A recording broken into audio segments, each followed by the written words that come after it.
Hi friends, लक्ष्य classes में आपका स्वागत है। दोस्तों, आज हम लोग भिन्न के बारे में जानेंगे पूरे बेसिक से। भिन्न यानी फ्रैक्शन। भिन्न किसको कहते हैं? ऐसी संख्या या राशि जिसे P बाई Q के रूप में व्यक्त किया जा सके, जहां Q does not equal to 0 भिन्न कहलाती है। यानी Q का मान 0 नहीं होना चाहिए। जहां P को भिन्न का अंश तथा Q को भिन्न का हर कहते हैं। समझ गए? यानी P बाई Q रहेगा, ध्यान रखिए, P बाई Q, तो P को हम लोग क्या कहेंगे? अंश कहेंगे। P को हम लोग अंश कहेंगे और Q को क्या कहेंगे? हर कहेंगे। समझ गए? यानी P बाई Q के रूप में हो तो उसको हम लोग भिन्न कहेंगे, और Q does not equal to 0 यानी Q 0 नहीं होना चाहिए, उसको हम लोग क्या कहेंगे? भिन्न कहेंगे। भिन्न, देखिए भिन्न क्या होता है? सामान्यतः 3 प्रकार का होता है। पहला हम लोग कहेंगे साधारण भिन्न, दूसरा को हम लोग दशमलव भिन्न, और तीसरा को क्या कहेंगे? वितत भिन्न। साधारण भिन्न ऐसा होता है, जैसे हम लोग कहेंगे कि साधारण भिन्न में 2/5 साधारण भिन्न हुआ, 7/9 साधारण भिन्न हुआ, 3/11 साधारण भिन्न हुआ। दशमलव भिन्न एग्जाम्पल देखेंगे 0.4, 0.5, हम बोल सकते हैं 0.7, 0.25, ये क्या हुआ?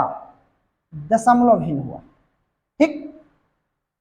अब वितत भिन्न को हम लोग लंगड़ी भिन्न भी कहते हैं। वितत भिन्न बोलिए या लंगड़ी भिन्न बोलिए। वितत भिन्न कैसा होता है? 1/2 प्लस 1/1 प्लस 1/2, इस तरीका का जब होता है तो उसको हम लोग क्या कहेंगे? वितत भिन्न यानी लंगड़ी भिन्न। उसके बाद हम लोग ये 2 इंपॉर्टेंट पॉइंट है जिसको हम लोग अच्छी तरीके से समझ लेंगे।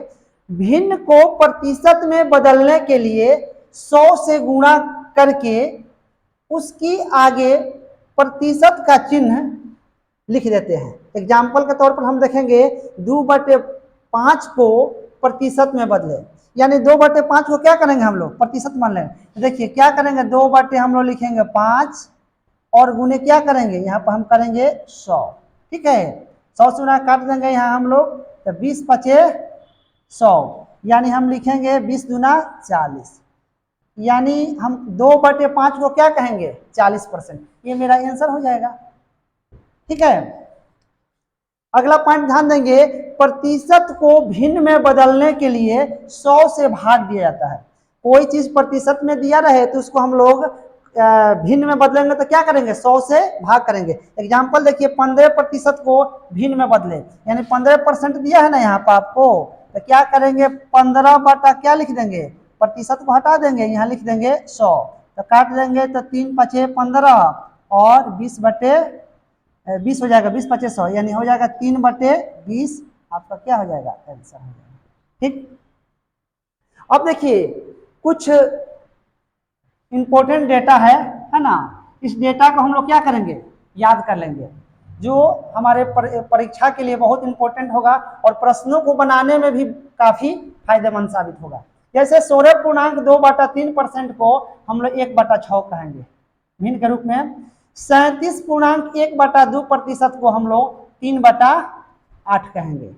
3 नंबर 66.2/3% रहे तो हम लोग 2 इसको क्या समझेंगे? 3। और 87.1/2% रहे तो हम लोग 7/8 समझेंगे। और 33.1/3% रहे तो हम लोग 1/3 समझेंगे। यानी ये देखिए बहुत इंपॉर्टेंट पॉइंट है, इसको हम लोग रट जाएंगे और हम लोग बना भी सकते हैं। अभी आपको हम बताए हैं कि प्रतिशत को हम लोग भिन्न में कैसे बदलेंगे और भिन्न को कैसे प्रतिशत में बदलेंगे। तो थैंक यू दोस्तों, धन्यवाद।